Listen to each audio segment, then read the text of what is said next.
Space, the final frontier. These are the voyages of the starship Wenton King. Its mission to seek out music everyone has already heard. To wax lyrical about nothing, no one and nowhere. To fail to go where no man has gone before. Da da da da da da da.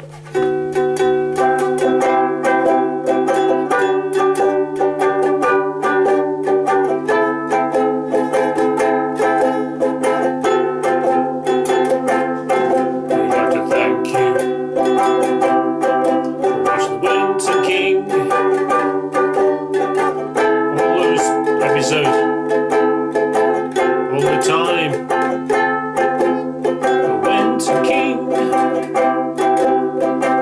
Every week,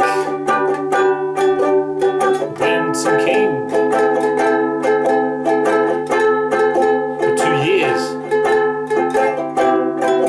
Well, this is episode 100.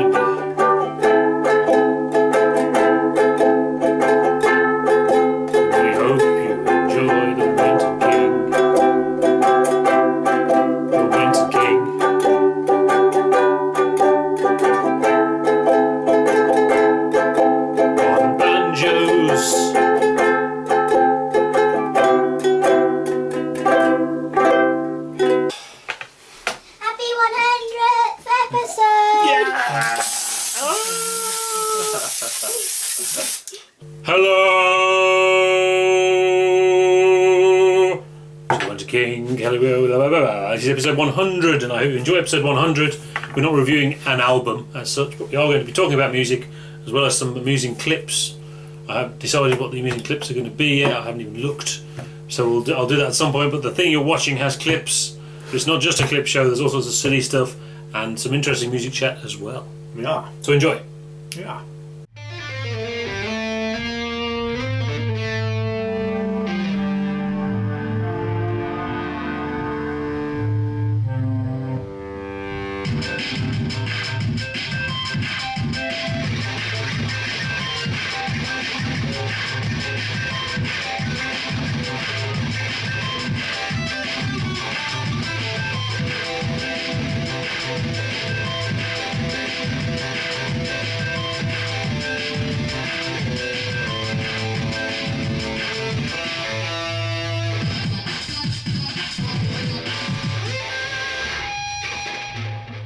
So yeah, well anyway, here's a clip. Some of the tunes are sort of composed by his father on the 1401. Yeah. He managed to tweak it so it would produce sort of electromagnetic waves that could be picked up by radio. Yeah. So when they decommissioned it, he played some of these songs and they recorded it, and that's what he found in the attic. Yeah. Sort of the tapes of these songs, which is it's incredibly touching, isn't it? It gives yeah. it a real authentic feel.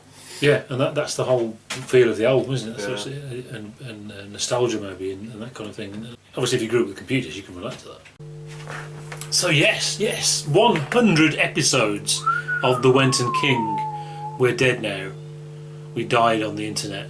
You saw the slow car crash of us dying, and now we're dead. What have you learned from the Wenton King? Well, we've actually explored lots of bands that I'd never listened to before, which is good. That is good. That's yeah. I've discovered it's actually incredibly difficult to review music. It's not. Yeah, I mean, I don't like music journalists. So why am I doing it? I don't know. I mean, unless you do real musical analysis, which we aren't going to do because we can't be bothered. It's too much hard work. You're just winging it, really, aren't you? Saying, yeah, this is all right. It sounds like the wings of the Valkyries and hers. Yeah. I don't think it actually means anything. To be honest, we're just celebrating the music. Celebrate the music.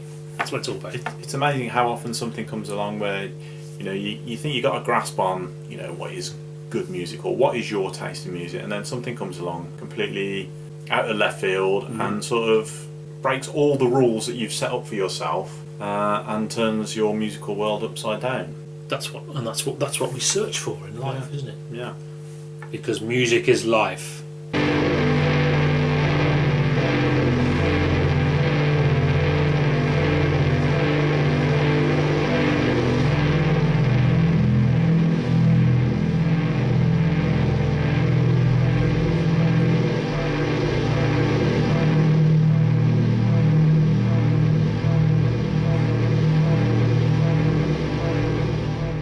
Yeah, I think that's the main thing. You're right. The main thing we've learned is that reviewing albums is hard. Mm-hmm. Reviewing your stuff you know is harder than reviewing stuff you don't know. Because reviewing stuff you don't know, there's no preconceptions. You're just saying what you can only reflect on your experience of 1 week. Because we have 1 week, don't we? Yeah. I think having to review something can impair your enjoyment. I've certainly found it, and that's a problem. It must be a problem for you if you've seen loads and loads of new stuff. I mean, I've been listening to loads of Stephen Wilson, and I don't think it was only after we'd reviewed Hand Cannot Erase. A few weeks after, I put it back on again, and he's a genius, isn't he? And I've got an MP3 CD of it, and then the Drive Home EP came on as well, and I thought, bloody hell, that's even better. And that's one of the weaker songs on Raven, isn't it? Yeah. So that's certainly something. Is Stephen Wilson is very good indeed. Yeah, and it's nice that he's sort of like a modern artist. You know, he's not sort of like a secret treasure trove that you found where you can immediately listen to the entire back catalogue. You know, we're actively waiting for It's happening real time. the tour to finish and the next album to get going to see what else he comes up with. Yeah. We must absolve ourselves of expectation.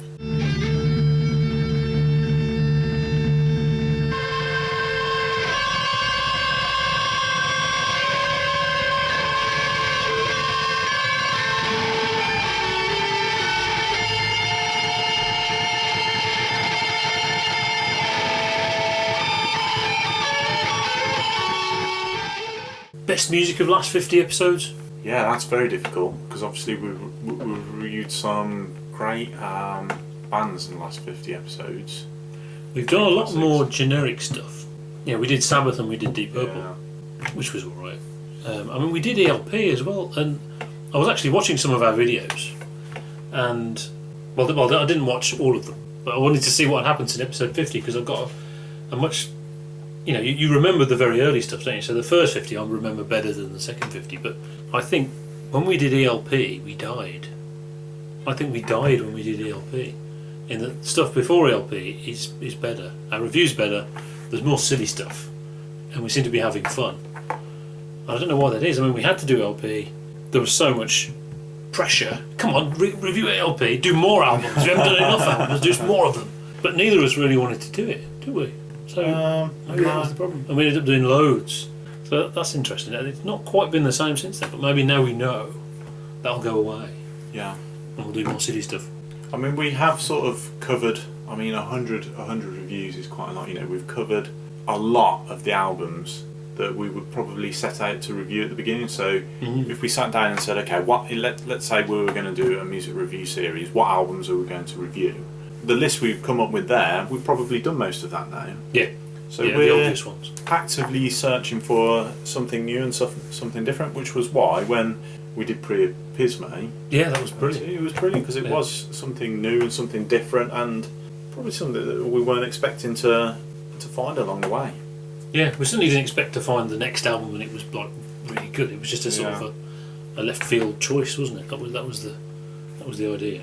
Plus, Universe Zero, the second Universe Zero album, that's one of the best things in all the reviews we've done. That's one of the very best albums, I think. That second album.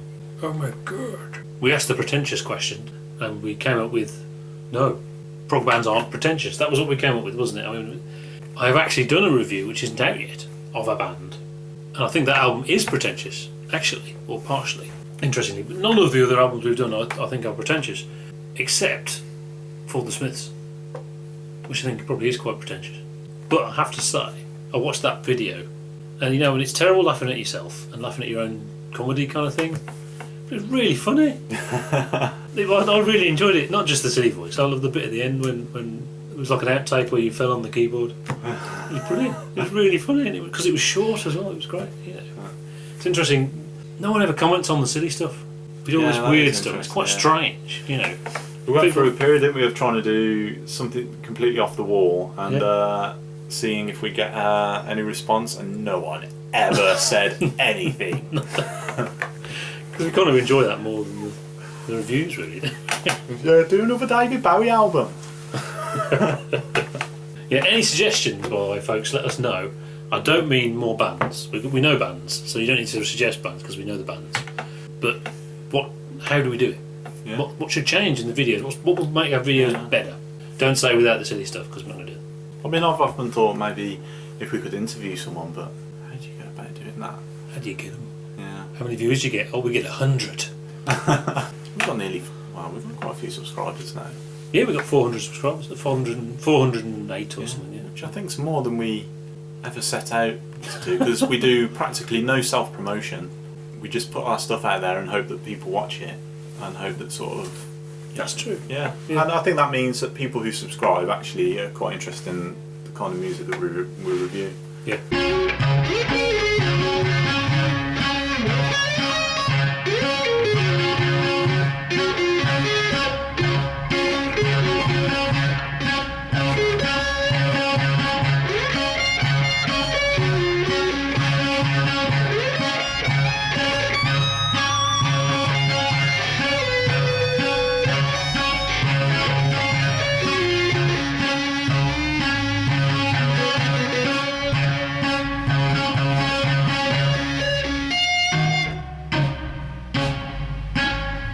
I love you, Nora. Do you love me? Oh, I don't know, Jeff. You're the only girl I've dated in 2 months. We get along fine. You do love me, don't you? I think so, but I'll have to think about it.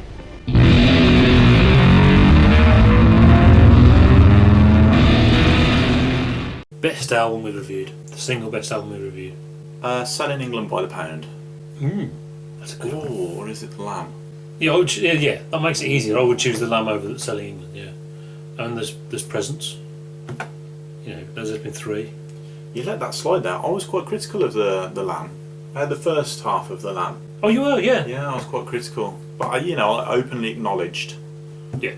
that it takes would time. take a lot of listening time. But now I've listened to it a lot more, and I do like it. But I really like Selling England as well. That is very good. Yeah. Yeah. I think that second Universe Zero album, What about Michael Jackson. yeah, Well, they're the best albums, obviously. yeah, Gentle Giant? We did some of that. They're quite a big band. Brilliant band. Yeah. But they haven't got a Sgt. Pepper, though, have they? There's no album you can pick and say that's their magnum opus. Yeah. I mean, we did the best Sabbath albums. Yes, although they've not seen the last one we did, which I think is their best album. That's never come out, so maybe at some point you'll see that. Maybe we should do a competition for that. To win the review. Yeah, to get the review published, someone's got to come up with the correct answer.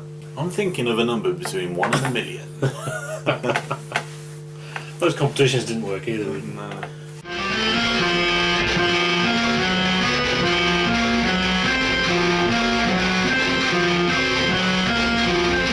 Emotionally, why he's doing it, it's about the past, it's about regret, it's about a little bit of nostalgia, it's about remembering the good old days through the sheen of time. So it has an overall melancholy but very uplifting in the end, I think, feel to it.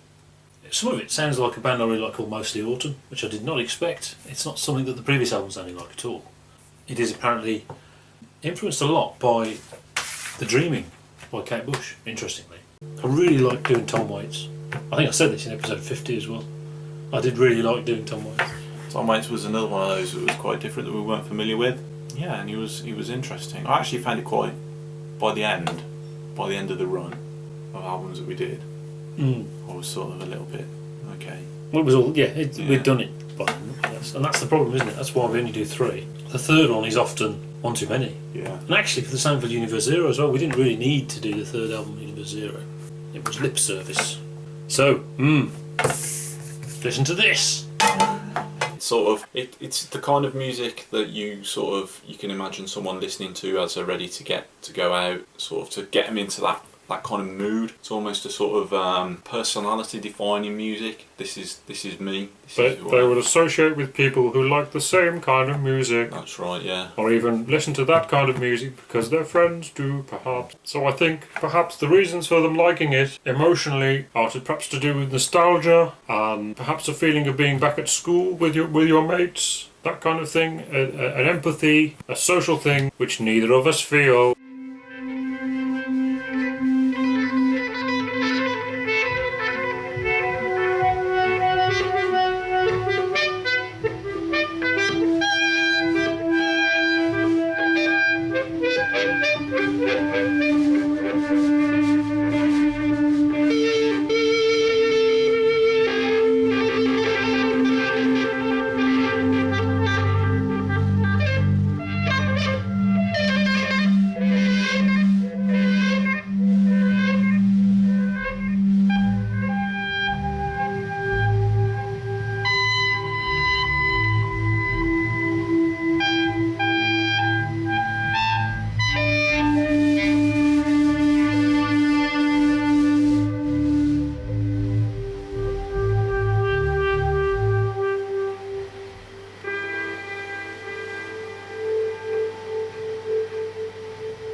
We're very sorry, we apologise. Meanwhile, what was the first album you bought? Well, that'd be an interesting thing. As a youth, as a child, or youth, I don't know. I think it was a Jive Bunny album. Do you remember those? Oh, the dance mix of Yeah. 50s. Yeah. I think it was one of those. Oh, yeah. From our price. And it's playing in your head right now. I think it depends what you count. I mean, I think the Frog Chorus might have been it, but I don't know whether I play with that my own money or not. There's also Ghostbusters. Yeah, I had a copy of the theme music from Neverending Story, but that was bought for me. Yeah, that was not something I bought. The first one I ever had my own money was Jive Bunny. There was also In the Army Now by Status Quo, which I no longer have. Actually, it's probably the only CD I no longer have. But I don't think I bought that. I think that was for my birthday. I did buy the Mob Rules by Black Sabbath. That's what I tell people. But I mean, I was like 13 by then, so that doesn't count, does it? Yeah, more of that. This is their destination. This is ELP's destination. They have, this was their magnum opus. This is what they were made to do. It's their moment, in the sense that it is their Tales from Topographic Oceans. It is also their Lamb, or whatever. It's the destination. It's where they got to, and it is unique, even for ELP. Never to be repeated. So whereas Radiohead, they progressed onto this style that they got to with Kid A. Then they just carried on making albums that sound like Kid A. With ELP, they never did that again. They sort of went back to a different style, really. Okay, we'd like to thank viewers. We'd like to thank you for watching. We do appreciate it, because we don't have many viewers, really. We appreciate every single one. Yeah, and the comments. We love receiving comments, even nasty ones. Yeah, we haven't had those for ages. Where's all the nasty comments? Maybe we should review George Michael or something like that. Actually, no, we do get the occasional Michael Jackson nutter. It's best not to feed the trolls.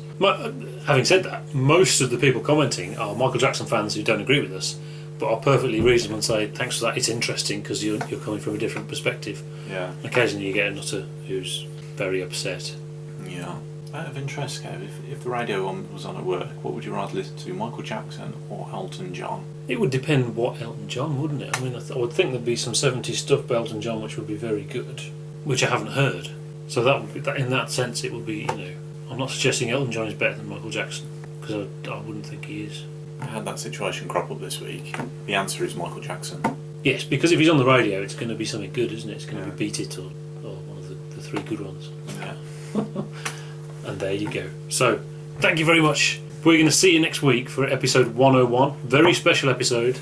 It is our own Room 101. All the terrible albums that we're going to do, they're in that episode. I'm looking forward to that. Yeah, I'm really looking forward to it.